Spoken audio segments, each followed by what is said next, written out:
हमारे साथ अब बाजार पर खास चर्चा के लिए हीलियोस इंडिया के सीईओ दिनशो ईरानी जुड़ गए हैं। दिनशो जी, गुड मॉर्निंग। डरा दिया मार्केट ने एक बार पिछले 10 दिन में। एज फंड मैनेजर आपने कैसे व्यू किया इस करेक्शन को, खास तौर से छोटे स्टॉक्स में? अनुज जी, धन्यवाद पहले तो आपका, आपके शो पर आमंत्रित करने के लिए और आपके दर्शकों को गुड मॉर्निंग। सो अनुज जी, एक्चुअली ये जो करेक्शन आपने देखा स्मॉल कैप मिड कैप में, हमें लग रहा है कि आगे चल के भी काफी वोलेटिलिटी होने वाली है मार्केट में, not only small cap but overall. और काफी रीजंस है उसके। एक तो ऑब्वियस रीजन जो ये है, जो अभी शुरू होगा, वो है मार्च के जो आपके रिजल्ट्स आने वाले हैं। वो इतने बढ़िया रिजल्ट, मार्च क्वार्टर के बात कर रहा हूँ मैं, वो इतने बढ़िया नहीं होने वाले। इनफैक्ट आपने देखा होगा दिसंबर क्वार्टर में भी जो रिजल्ट्स आए थे, वहां पे टॉप लाइन ग्रोथ बहुत ही कम थी, 1-2% टॉप लाइन ग्रोथ थी, लेकिन मार्जिन एक्सपेंशन हुआ था। उसके चलते थोड़ा आपका बॉटम लाइन ग्रोथ में वो बढ़ावा आया था, लेकिन इस बार वो लीवे नहीं है। और दूसरा, अगर जो आप कंज्यूमर कंपनी से बात करें तो, और आपने देखा भी होगा जो एंड ऑफ सीजन सेल हुआ था, इस बार जो अनाउंस हुआ था वो दिसंबर में ही अनाउंस हो गया। तो काफी इन्वेंट्री कैरी फॉरवर्ड हुई है और ऑफटेक नहीं हुआ है। तो इट्स ऑब्वियस के रिजल्ट इतने बढ़िया नहीं है। और एक्चुअली अगर जो रूरल इकोनॉमी पिकअप नहीं हुई तो जून के भी नंबर आपको ढंग के नहीं दिखेंगे। तो आपको दो कंसेक्यूटिव क्वार्टर्स ऐसे देखेंगे जहां पे आपके अर्निंग्स कट हो रहे हैं रादर देन एक्सपैंड हो रहे हैं, जो पिछले 6 क्वार्टर से हो रहे हैं। तो एक तो वो वहां पे थोड़ा स्वाभाविक है कि थोड़ा लोगों को वो डिसअपॉइंटमेंट होगा। और दूसरा, जो दो इवेंट्स है जो एक साथ होने वाले हैं, एक तो है हमारा जो जनरल इलेक्शंस आने वाले हैं, और बजट, सेंट्रल बजट अनाउंस होने वाला है। एक्चुअल जो बजट अनाउंस होगा जो जून एंड जुलाई बिगिनिंग में होगा। ये दोनों के आसपास काफी र्यूमर्स घूमते रहते हैं, बातें चलती रहती है, तो ऑब्वियसली थोड़ा उथल पुथल वहां होगा। और जो चौथा जो रीजन है वो है इंटरेस्ट रेट्स का। हमें नहीं लगता कटने वाले। एफओएमसी की मीटिंग आपने देख ली थी। उनको अभी तो अ, उनको अपना सर्विस इन्फ्लेशन जो है वो उनको दिख रहा है सामने, क्योंकि काफी हद हद तक 25 महीने हो गए हैं कि वो सर्विस अनएम्प्लॉयमेंट रेट जो वहां पे है वो 4% से नीचे रही है, जो बहुत ही थोड़ी कंसर्निंग है उनके लिए। क्योंकि अगर जो आपको याद होगा 70s में जो इन्फ्लेशन हुआ था वो सर्विस लेड इन्फ्लेशन था। कमोडिटी शॉक्स बाद में आए थे, लेकिन शुरुआत सर्विस इन्फ्लेशन से ही हुई थी। तो इसलिए मुझे नहीं लगता वहां पे इतना जल्दबाजी में इंटरेस्ट रेट कट होगा। तो इसलिए ये जो आपको वोलेटिलिटी दिख रही है मार्केट में वो रहेगी रहेगी। भारत, जो आपने specifically mid cap small cap की बात की, हम आज की तारीख में मिड कैप में फिर भी थोड़ा पोजीशन बिल्ड कर सकते हैं। स्मॉल कैप में तो हमने अभी रोका हुआ है अपने आप को। लार्ज कैप में ज्यादा फोकस है, क्योंकि वहां पे तो कंफर्ट ज्यादा है हमारा ऑन वैल्यूएशन टर्म्स। और आप हिस्ट्री में भी देखें तो एवरेज जो मार्जिन कंफर्ट होता है वो नॉर्मली लार्ज कैप में ही होता है। मैं प्रॉफिट की बात कर रहा हूँ यहाँ पे। तो लार्ज कैप में ही ज्यादा कंफर्ट रहता है, मिड कैप में थोड़ा कम हो जाता है। इनफैक्ट एवरेज लार्ज कैप के मार्जिन के अराउंड 18% होते हैं, मिड कैप के अराउंड 13 होते हैं, और जो आपका स्मॉल कैप है वो 6% हो। तो आप सोच लीजिए कि 6% के पास आप थोड़ा स्ट्रेच वैल्यूएशन में कंफर्ट कुछ नहीं बन रहा है। अच्छा, कुछ सेक्टर्स की बात करते हैं। आज का sector of the day oil marketing companies, कल भी बड़ी रैली थी। उस ₹2 के प्राइस कट को आपने कैसे रीड किया? क्या एक बाइंग अपॉर्चुनिटी मिली उसकी वजह से? बिल्कुल अनुज जी, एक्चुअली आप देखिए, एक चीज थी कि काफी गवर्नमेंट की बेनेवोलेंट थी कि उनको इतने एक्सपैंडेड मार्जिन अर्न करने दिए for such a long time. तो 5-6 रुपए के मार्जिन जो हिस्ट्री में कभी देखे नहीं थे, वो इन्होंने काफी टाइम से अर्न कर रहे थे ये ऑयल मार्केटिंग कंपनीज। तो काट के जो ₹2 काटा, उसके चलते अभी नॉर्मलाइज हो गए उनके मार्जिन। 3 रुपए के आसपास आ गए उनके मार्जिन जो है। 3 रुपए पर लीटर की बात हो रही है यहाँ पे। तो ऑब्वियसली इट्स कि अभी जो आगे चल के जो नॉर्मलाइज मार्जिन है वो अर्न करने दे रही है उनको। उन्होंने ज्यादा काटा नहीं है, which was a very healthy side. और क्रूड भी बिहेव कर रहा है अपने आप को। तो हमें तो ऐसे ही लगा, जब ये गिरे तो हमें लगा कि शायद कुछ ज्यादा ही मार्केट ने रीड इन कर लिया। यहाँ पे वो सोच रहे थे कि ये पॉलिटिकल मूव है और आगे चल के और कट्स होंगे, लेकिन हमें तो ये लगा कि प्रॉब्ली ये एक नॉर्मलाइजेशन ऑफ मार्जिन का बन रहा है यहाँ पे, इसलिए कट किया है। तो इसलिए हमें तो बाइंग अपॉर्चुनिटी दिखी थी वहां पे।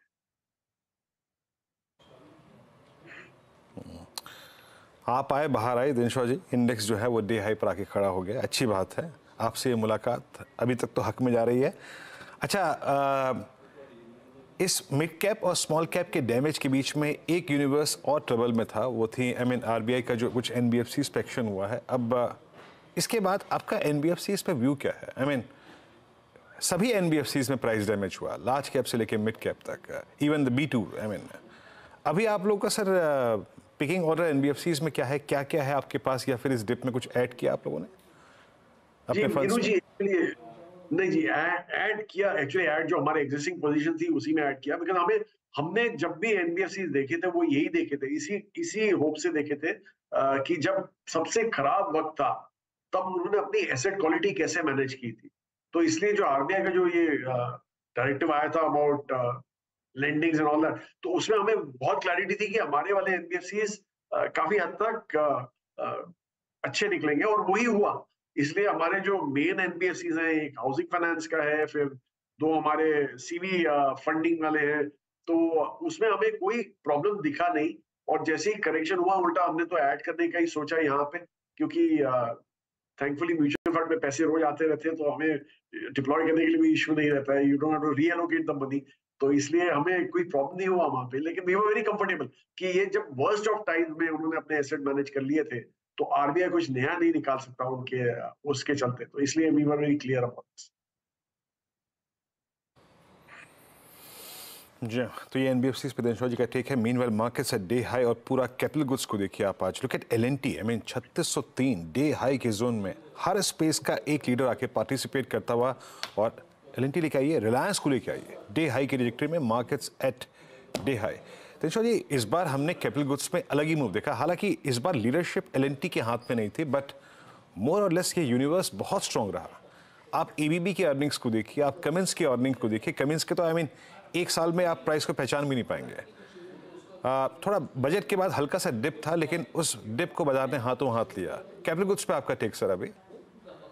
जी देखिए, जो भी केपेक्स रिलेटेड स्टोरी है, हमें तो बहुत कंफर्ट है वहां पे, क्योंकि एक्चुअली आप देखेंगे ये बजट में भी जो अभी आने वाला है, आप गवर्नमेंट का अगर जो थ्रस्ट जारी रहा तो ऑब्वियसली इंफ्रा पे जारी रहेगा, केपेक्सेस होंगे, रेलवे पे जारी रहेगा, डिफेंस पे जारी रहेगा उनका थ्रस्ट। तो ये सारे जो प्लेयर्स हैं वो काफी बेनिफिट करते हैं इस थ्रस्ट से, और एक्चुअली चाहिए भी, क्योंकि आपका जो जॉब ग्रॉस कैपिटल फॉर्मेशन है as a percent of GDP काफी कम हो गया था एक हद तक, और अभी वो पिकअप हो रहा है, और बट पिकअप हो रहा है वो बिकॉज ऑफ गवर्नमेंट स्पेंडिंग हो रहा है। तो गवर्नमेंट मुझे नहीं लगता आज की तारीख में थोड़ा बैक ऑफ करेगी, लेकिन प्राइवेट सेक्टर जैसे ही पिकअप होता है यहाँ पे भी, और जो ऑलरेडी आप जो सुन रहे थे साउंड बाइट्स, उसमें लग रहा है कि प्राइवेट सेक्टर का भी पिकअप आने वाला है, तो उसके चलते लगता है ये दोनों मिला के अगर जो आप ऐड कर देंगे, तो केपेक्स सेक्टर जो सॉरी केपेक्स रिलेटेड है, इंफ्रा रिलेटेड प्लेस है, वो तो काफी अच्छा करेंगे। और ये सारे पार्टिसिपेंट उसी के थे।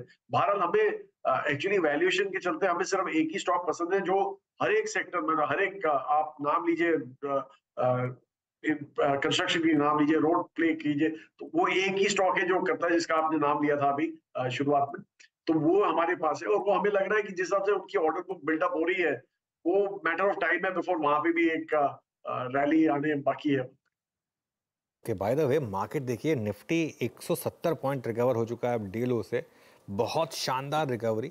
और अब तो आईटी भी थोड़ा सा लोअर लेवल से रिकवर हुआ है। ऑब्वियसली बैंक निफ्टी ने लीड किया, लेकिन आईटी ये जो 3.5% तक नीचे हो गया था इंडेक्स, अब 2% नीचे है, मतलब 1-1.5% की रिकवरी आईटी में भी आई है। अच्छा दिनेश्वर जी, आईटी पर आपका और समीर जी का लगातार व्यू यही रहा है कि आपने अवॉइड किया लगातार टेम्पटेशन को बाय करने की।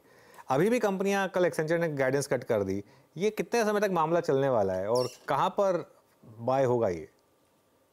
ये आईटी का सुन के मेरे को एक गालिब का शेर याद आ रहा है, और मैं प्रिपेयर करके आया था उसके लिए, हाँ। तो इसलिए मैं आपको सुना देता हूँ कि गालिब ताउमर ये भूल करता रहा, धूल चेहरे पे थी, आईना साफ करता रहा। so, यही हाल है आईटी का, कि प्रॉब्लम इंटरसेक्ट स्ट्रक्चरल प्रॉब्लम है यहाँ पे। आप ये देखिए कि आप जो एक्सटेंचर का जो कॉल था कल, ऐसे शब्द नॉर्मली यूज नहीं किए जाते, जहां पे उन्होंने बोला कि जो डील क्लोजर्स है बहुत टाइम लग रहा है उनमें डील क्लोज करने में, फिर हमारे स्पेंड्स कम हो गए हैं, मतलब as in discretionary spends table से निकाल दिए हैं लोगों ने, और छोटी डील्स तो खत्म ही हो गई हैं, यहाँ पे सिर्फ बड़ी डीलों की बातें होती हैं आजकल। तो ये सब कोई अच्छा साउंड बाइट्स नहीं होते हैं। और एक्चुअली आप एक हिंट जो हमें मिल रहा था वो ऑब्वियस था कि आपके मैन पावर एडिशन में टोटली स्लैक ऑफ हो गया था।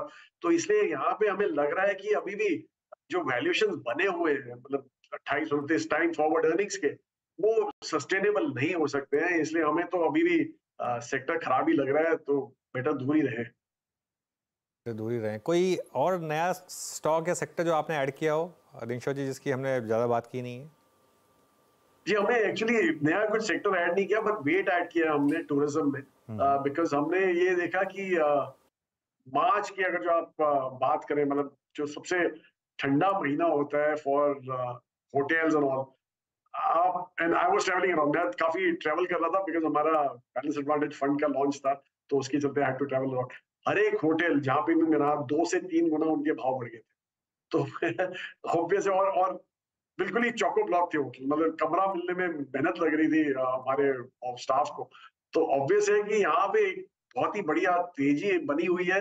और एक्चुअली अगर जो आपने जैसे बोला आपको कि केपेक्स स्पेंड वगैरह की बात हो रही है, तो ये सब के लिए there is a reason for that, right? बाहर से लोग आते हैं to set up, business flow होता है।